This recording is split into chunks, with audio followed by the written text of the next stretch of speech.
Greetings, listeners, and welcome to all of you tuning in from all around the world. I'm so glad you're here today because we're exploring one of the most poetic and thought-provoking books in the Bible, Ecclesiastes. Have you ever felt like life just moves too quickly? Like it's all rushing by and you can barely make sense of it? Or maybe you've had those moments where you've asked yourself, does anything I do even matter? If so, you're not alone. Ecclesiastes wrestles with those exact questions, and honestly, it doesn't give us the answers we'd expect. At its core, Ecclesiastes reminds us of two big truths. First, life is fleeting. But second, this life isn't all there is. Everything we do for God truly matters. So today, we're going to journey into this incredible book and see what it has to teach us about life's big questions.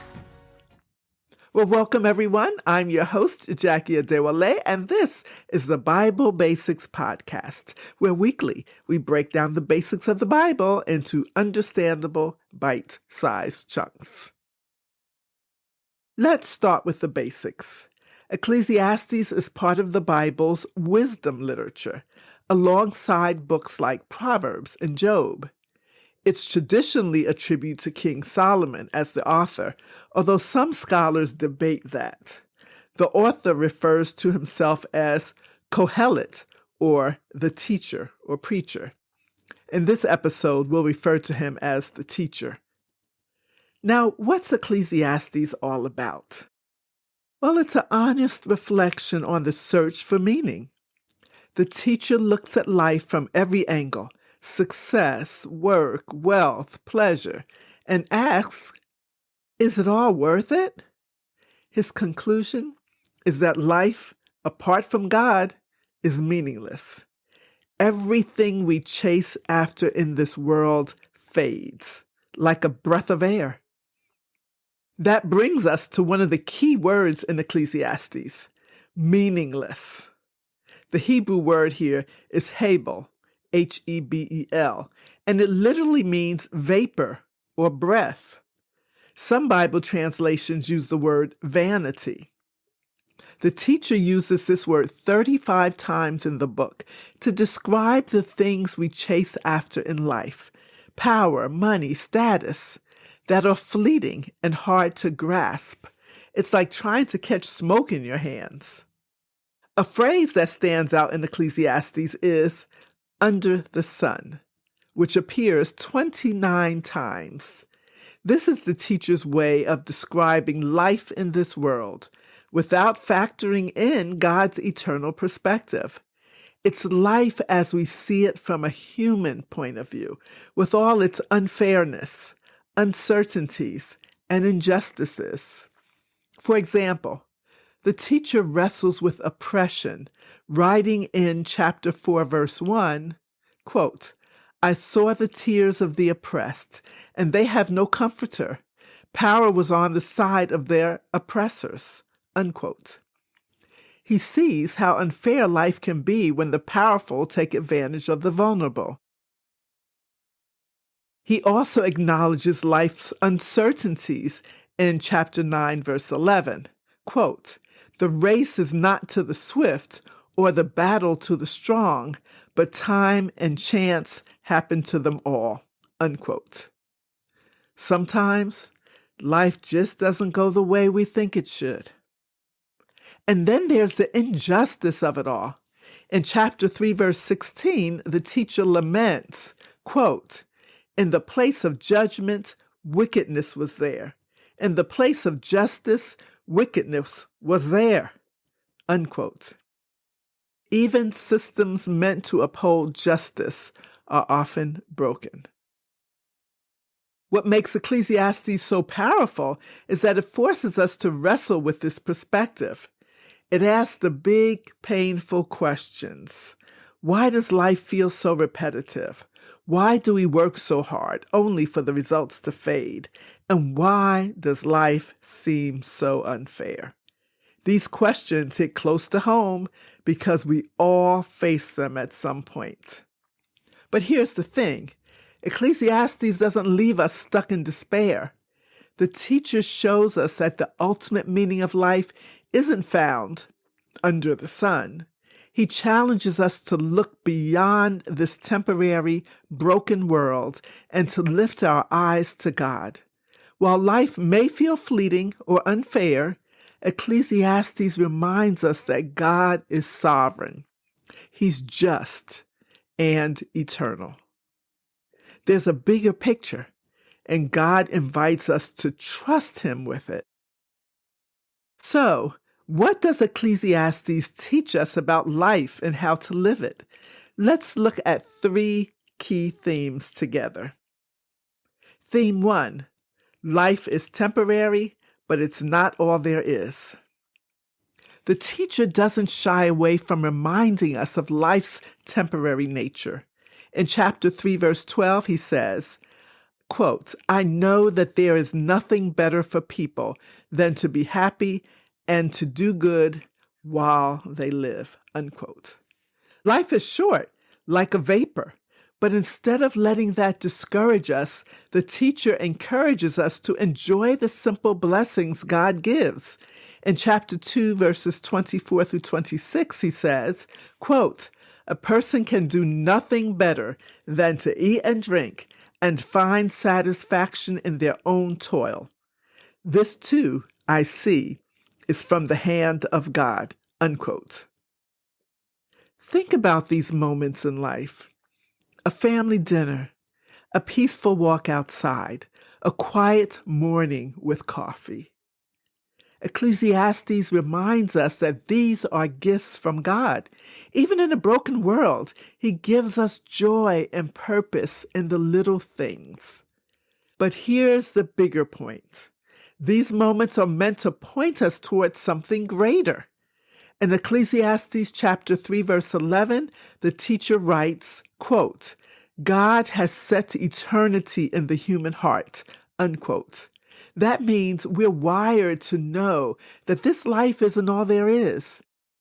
Like C.S. Lewis says in Mere Christianity, "If I find in myself desires which nothing in this world can satisfy, the only logical explanation is that I was made for another world," unquote.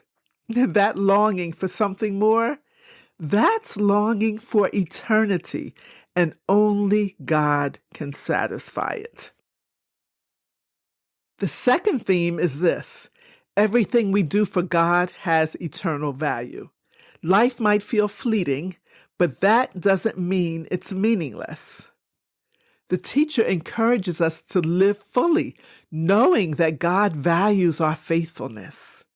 In chapter 9, verses 7 through 10, he writes, quote, "Go, eat your food with gladness and drink your wine with a joyful heart, for God has already approved what you do. Whatever your hand finds to do, do it with all your might," unquote. This is a call to live intentionally. It's about doing the best we can with the life God has given us, even in the ordinary things, like enjoying a meal, working hard, or loving those around us. And here's the promise: God is watching, and we're accountable to Him. The teacher concludes Ecclesiastes with this powerful reminder in chapter 12, verse 14, quote, "For God will bring every deed into judgment, including every hidden thing, whether it's good or evil," unquote. This means that no action, no matter how small or hidden, escapes God's notice. While life under the sun might feel unfair or uncertain now, God will ultimately judge every person and bring justice. We're reminded to live in a way that honors Him, knowing we will one day stand before Him. Finally, theme number 3. Ecclesiastes challenges us to see life through God's eyes. The teacher is brutally honest about life's challenges, the uncertainties, the injustices, the frustrations. But he also reminds us that God is sovereign and we can trust him. In chapter 3, verse 14, the teacher declares, quote, I know that everything God does will endure forever. Nothing can be added to it and nothing taken from it. God does it so people will fear him. Unquote. This verse reminds us that God's plans are unchanging, eternal, and perfect. Even when life feels confusing or unfair, we can rest in knowing that he is in control. When we trust God, we can find joy, even in life's uncertainties. It's like viewing life through a different lens. Instead of chasing after temporary things, we can shift our focus from temporary worries to eternal hope. So, what does Ecclesiastes mean for us right now? Well, let me leave you with two practical takeaways. First, Ecclesiastes reminds us to enjoy life as a gift from God. The teacher says in chapter 8, verse 15, quote, So I commend the enjoyment of life, because there is nothing better for a person under the sun than to eat and drink and be glad, unquote. This isn't a call to indulgence or selfishness. Instead, it's a reminder to approach life with gratitude.